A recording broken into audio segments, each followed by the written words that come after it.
that's fine. All right. Okay. It's okay. Welcome everyone to A&M Political Views, and today I am your host, Michelle Tyson. And I'm Aviance Watts. And today on our show with us, we have Brianna McPherson with us from Revolutionaries Demanding Justice. The And she CEO. is the CEO and president of that organization. So I am going to turn it over to Mr. Watts for you guys. How you doing today, Miss Bree?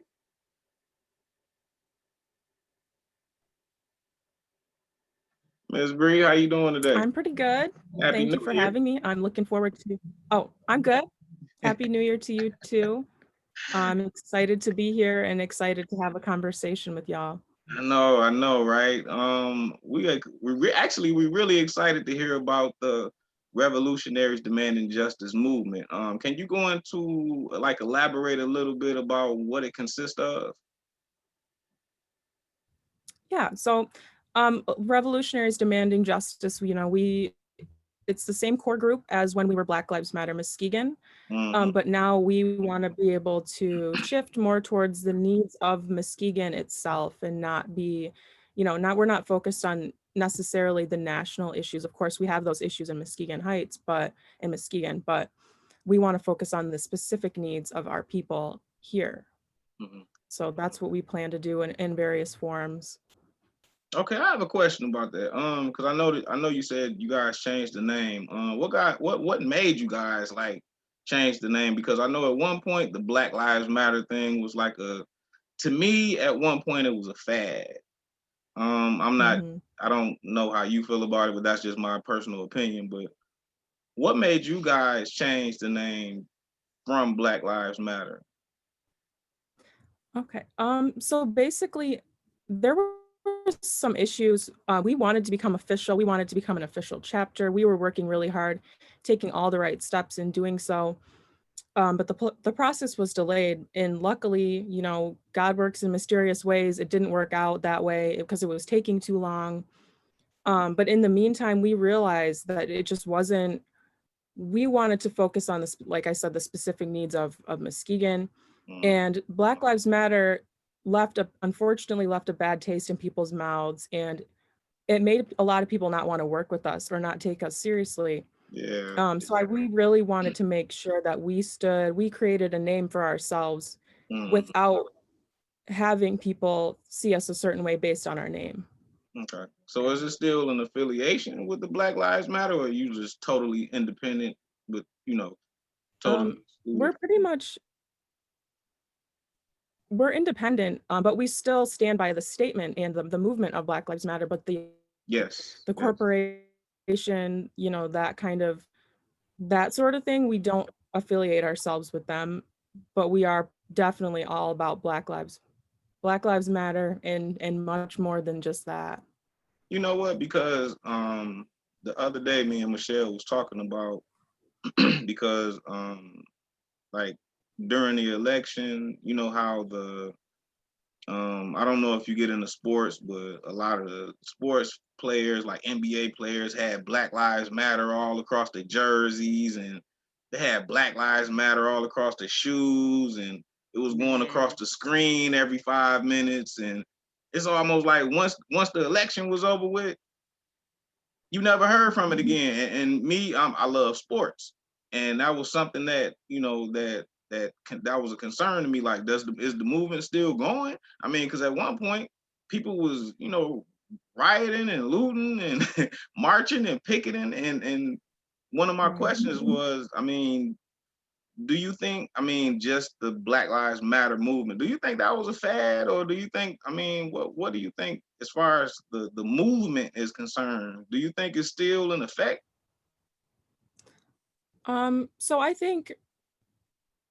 feel like, yeah, I agree that it looked like, when it first originally happened, it was after Trayvon Martin in 2013, when a Right. couple of moms came together and they wanted people to see us as humans, Black people as humans. Uh, Um, and it was really controversial when it first came out, and people did not like it. Well, oh, they would be like, oh, white lives matter too, the same arguments we still hear to this day. But I feel like, yes, with 2020 it became like a trend almost. Like it wasn't like people were taking it seriously, and they weren't. I feel like, yeah, it became a fad. The movement of Black Lives Mattering, of course, means more than just wearing it on your shirt or Yes. that kind of thing. But For you to throw in there for you. Do you think okay. it is because I just did an interview with young Black professionals, and the word The title. Black, the Yeah, title, that black title. that Yeah. Black, the word Black seems to be Ruffle some very feathers. touchy to some people. Do you Mhm. think that is the issue with the Black Lives Matter name?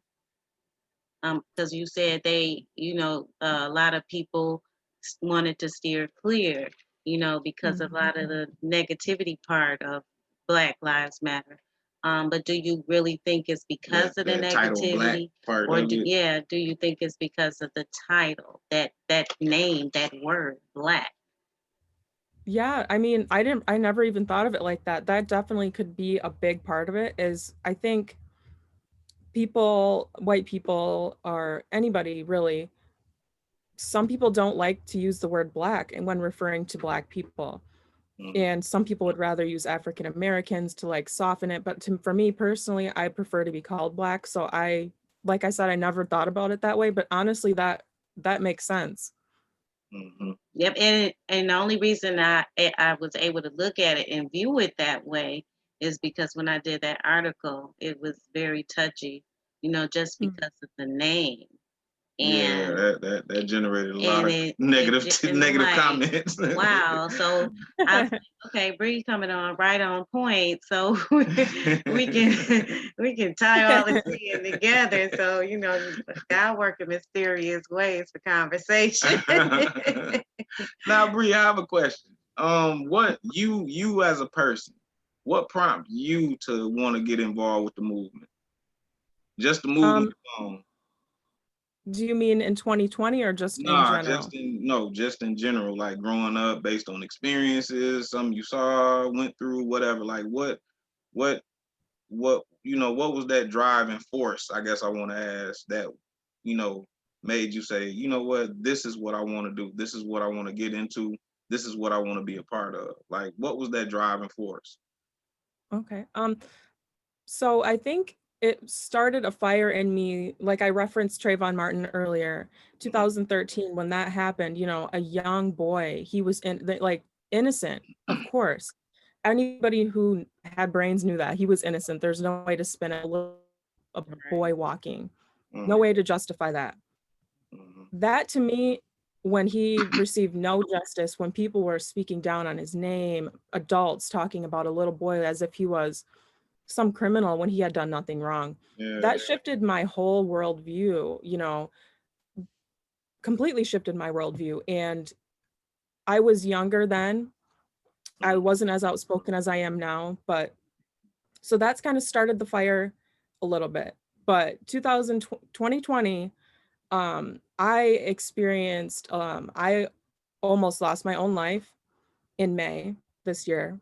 And when I got out of the hospital, I had this new fire in me. I was not afraid of anything. And I felt my calling when I went to the George Floyd rally in Grand Rapids. If y'all know, y'all probably were there, but it was huge, and it was just awakened me in a way. And I realized that my purpose, me being here, I need to make a change. And it was time for me to raise my voice and speak on the stuff, use my privilege, and just do it. I've struggled with anxiety in my life, and in almost losing my life, I had no fear after that. And so I know it's kind of touchy, but can mhm. you elaborate on Kentucky that George Floyd event? And also, I know you went to Kentucky. So can you? protest. Yeah, what's up with the Kentucky protests? Hmm.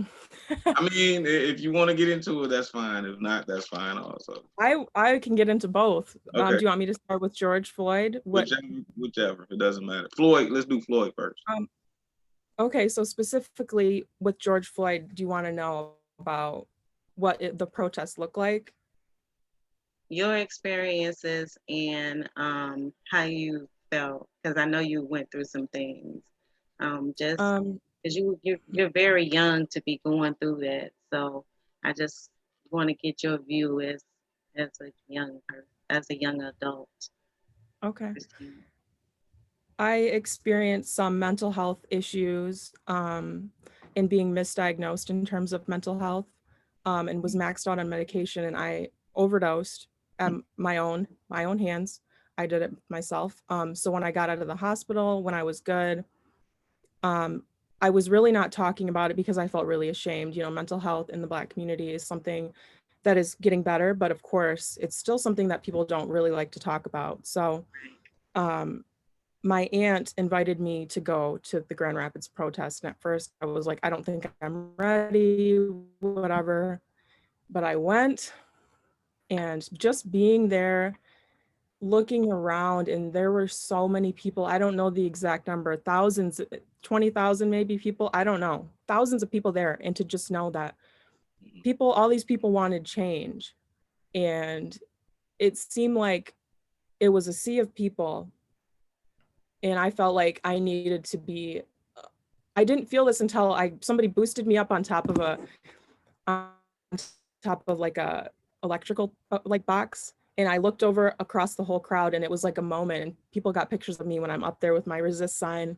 That was the first time I'd ever gotten any recognition or ever felt any type of, I felt very alive after experiencing, you know, this bout of mental health, really poor mental health. And it was just like, Wow.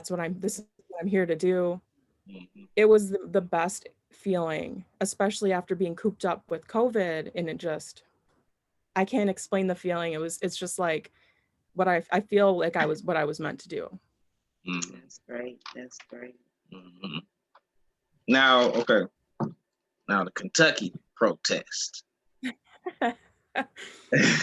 Oh, Kentucky. Okay, now I know it was a lot of yeah, emotions flying. It was kind of a fluctuation of emotions. Can you kind of go into what that experience was like? Because that made like national news, and you know that was crazy. That was real. That was one of the biggest ones, and I know you were there to experience it. Can you elaborate a little bit on what that was like? Yeah. So I'm friends with a Grand Rapids organization, not Revolutions, that's us. Um, Justice for Black Lives, and that's one of the biggest activist movements in Michigan. Wow. Um, Okay. so one of their president, Allie, invited me to go to Louisville. Just randomly, it was like 9 o'clock at night. I'm like, oh, when are you going? You know, she's like, we're leaving in the morning. I'm like, kind of like, I don't know if I want to do that. But again, it was one of those feelings where I was like, I need to go. So I took off work, I went, and it was, the reason we were going is because the murderers of Breonna Taylor, one of them was being charged. And so we were going to go down there for the verdict of his court, his charges, because that's where Breonna Taylor was murdered, in Louisville. So we were driving there. On the way there, I was with Breonna Taylor's aunt, who lives in Grand Rapids too. Really? And we were listening to the radio. We're driving down the highway. We're almost there, almost to Louisville. And we find out that he was not, they say he's not guilty. And so we're like an hour away, and we hurry and we're trying to get there. We're there, we get to the hotel. We change into our activist gear, like our boots and our all black clothes, whatever. We get down there, and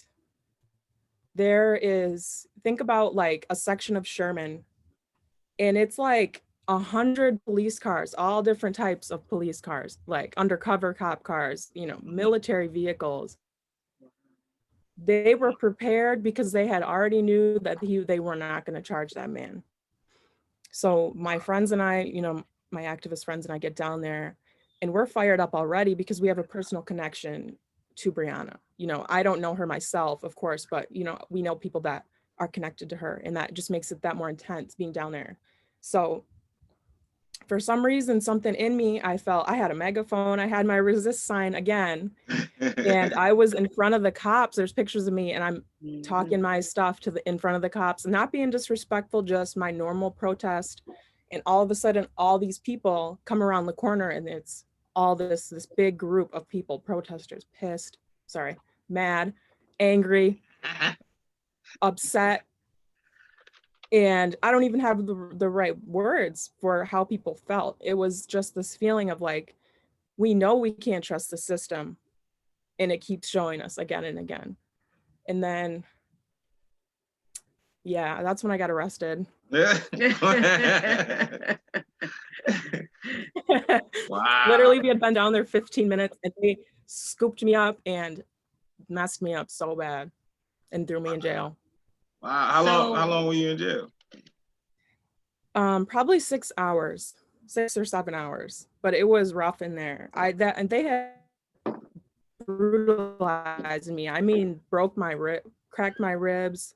I had dragged me on the ground, threw me like, I've never been to jail.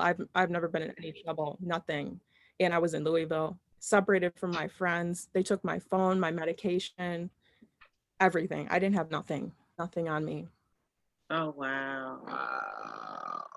So you just got it. What was the charge? Disorderly conduct, obstructing a freeway,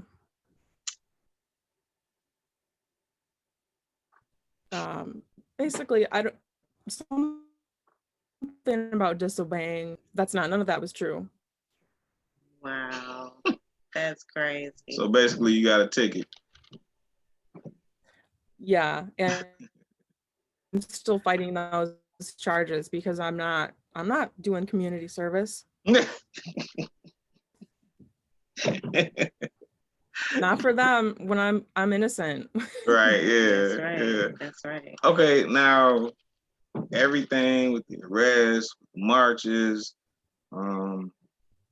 everything that we talked about as far as it being a fad, so it's not, not not you guys, but the Black Lives Matter part. Now, is there a difference to you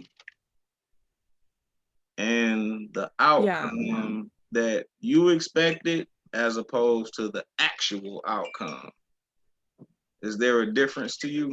And I mean, because it's been a lot of marches, arrests, looting. It's been a lot of that going on. People, taking a stand. And do you think the outcome was, was the act? Okay, I guess I'm asking. Do you think the actual outcome is what you expected, or is there a different outcome that you expected overall?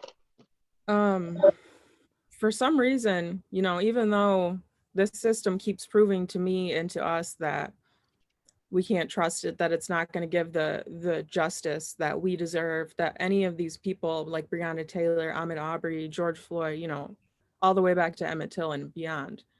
Mm-hmm. I want there to be a different outcome, and just, in Muskegon, I wish there was more turnout, and I wish that it wasn't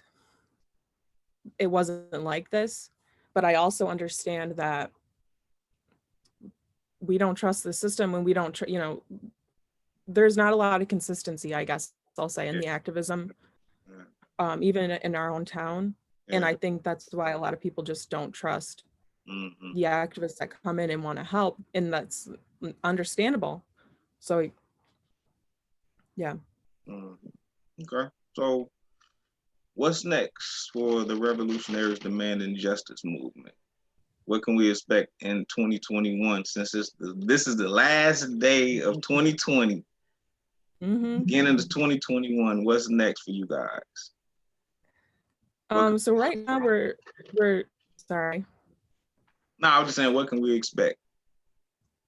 We're trying to get established as a group, as, togetherness, but you can expect us to be in the community, making conversations, making connections with people, trying to really understand what our community needs. You know, we live here. All of us, the people on the board, live here, and we've grown up here. But the needs of the community have changed, and we're really trying to get to the bottom of that to see, you know, what we can do, because it's not about what we want to do, it's about what needs to be done. Yes, yes. And a lot of the problems in Muskegon and Muskegon Heights that affect us as Black people, it's systematic stuff. It's policies, it's all white people on the board making decisions that affect our livelihood in our lives. So it's us getting on those boards. It's us, you know, doing whatever we have to do to really make the change that we know will affect us every day, and then get in the communities and talk to people who live different than us to make sure that we're meeting their needs as well. Because I sit in a place of privilege, and I will never sit and act like I know what somebody in a different position needs. So that's why we're going to make sure that we get to talk to people and figure out what they want and what they need. I know that's right, girl. Hey, you know, you are one of my favorite young adults, because you actually, you don't just say it, you actually do it, and you have been doing it since I met you. And I remember the day I met you, ladies, and I told you guys then I saw great things happening. And true enough, great things are happening for you. So you keep on and you keep on and you keep on using that voice, because you have a voice for the younger generation. So you keep on doing it. I see politics in the making. You know what we discussed. So yes, I definitely see politics in the making for you, and nothing but greatness. And I wish the revolutionaries demanding just nothing but greatness. So, and whatever you guys need, if you need us to get our information for you, just let us know. And you know, you can always feel free to use A&M Political Views to get that information out there as well. And if you want to merge, if you have any projects that you have in mind, feel free. You know where we are. Oh, I will definitely do that. I'm writing it down. All right. Well, thank you so much, Bree, and you have a wonderful new year, and enjoy and stay safe. You too. Thank you so much for having me and listening to me and asking the questions and just giving me space to speak. I really appreciate y'all. It's our pleasure. It was an honor. Thank you, hon. Happy New Year. Happy New Year.